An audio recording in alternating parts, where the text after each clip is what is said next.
গতকালকে একটা পোস্টার দেখলাম, একটা লিফলেট, এমন দেখলাম যে সুবহানাল্লাহ, সেই লিফলেটে কি লেখা আছে যে ভ্রান্ত আহলে হাদিসদেরকে, সালাফিদেরকে নিধন করার জন্য তারা নাকি একটা সম্মেলনের আয়োজন করেছে ব্রাহ্মণবাড়িয়াতে। আপনি বুঝেন? আহলে হাদিস এটাকে পৃথিবীর কোনো মতাদর্শ? আহলে হাদিস পৃথিবীর কোনো মতাদর্শ? যুগ যুগ ধরে যেই আকীদা এবং আদর্শ লালন করেছেন স্বয়ং মুহাম্মদুর রাসূলুল্লাহ সাল্লাল্লাহু আলাইহি ওয়াসাল্লাম এবং তার সাহাবায়ে কেরাম, সেই আদর্শের নাম হচ্ছে আহলে হাদিস। কত বড় নিকৃষ্ট হতে পারলে! আরে আহলে হাদিস আমি মনে করি যে মুসলিমদের সবচাইতে নিকৃষ্ট ব্যক্তি। আমি ধরে নিলাম আহলে হাদিস হচ্ছে মুসলিমদের মধ্যে সবচাইতে নিম্ন শ্রেণীর মানুষ, কিন্তু এরপরেও আল্লাহর ঘর ধ্বংস করার জন্য, আল্লাহর ঘর ভেঙে দেওয়ার মতো ক্ষমতা এই পৃথিবীতে কারো আছে? কাউকে আল্লাহ সুবহানাহু ওয়া তাআলা পারমিশন দিয়েছেন? সুবহানাল্লাহ। অথচ দেখেন যুগ যুগ ধরে কিন্তু এগুলোই চলতেছে। ওরা তো সহিহ আকীদা গ্রহণ করতে পারে না, ওরা এমন এক জাতি সহিহ আকীদা তো গ্রহণ করতে পারে না, বরঞ্চ সহিহ আকীদার মসজিদগুলো তারা ভেঙে দিচ্ছে।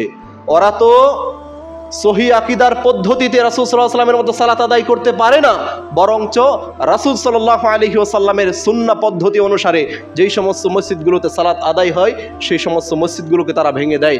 ওরা তো আল্লাহর ঘর ঠিকই ভাঙে, কিন্তু কোনো মাজার যেখানে শিরকের আকড়াখানা সেগুলো কখনো ভাঙতে পারে না। ওরা তো বলে যে আমরা আবু বকর, ওমর, ওসমান, আলী এদের উত্তরসূরি, কিন্তু এই সমস্ত সাহাবীদের কাজ কি ছিল?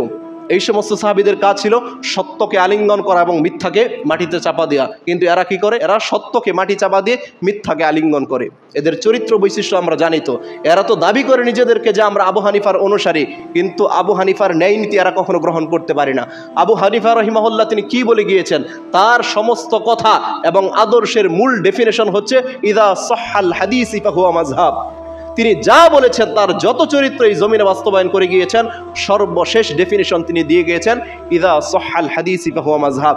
যখন কোনো সহিহ হাদিস পাবে, যখনই আমার কথা রাসূলের বিরুদ্ধে চলে যাবে, তখন আমার কথাকে তোমরা নিক্ষেপ করে রাসূলের কথাকে গ্রহণ করো। কিন্তু এরা এমন গোড়ার গোড়া, এমন গোড়ামি অর্জন করেছে যে বাপ দাদার ধর্মের অনুসরণ করতে করতে যে রাসূলের কথা পর্যন্ত তারা এখন প্রত্যাখ্যান করে, বাদ দিয়ে দেয়, বাপদাদার অনুসরণ করতে করতে। এই হচ্ছে অবস্থা। পৃথিবীতে আহলে হাদিস কিন্তু ভেসে আসে নাই।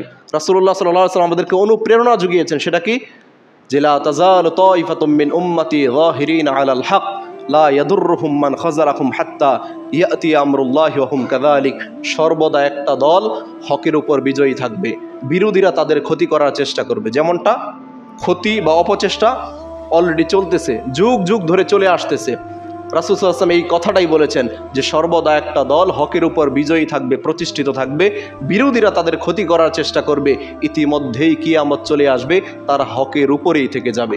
এই হাদিস আমাদেরকে প্রেরণা যোগায়, এই হাদিস আমাদেরকে প্রেরণা যোগায়। রাসূলের সেই কথার বাস্তবায়ন আমরা দেখতে পাচ্ছি। যতই ক্ষতি করার চেষ্টা করুক পারবে না। আহলে হাদিসদেরকে নিয়ে যতই মানুষ ঘাটাঘাটি করার চেষ্টা করেছে, ততই আহলে হাদিসের সংখ্যায় পৃথিবীতে বৃদ্ধি হয়েছে, বেড়েছে। কারণ আহলে হাদিস এটা মানুষের তৈরি করা কোনো মতাদর্শ নয়। এরাও ভালো করে জানে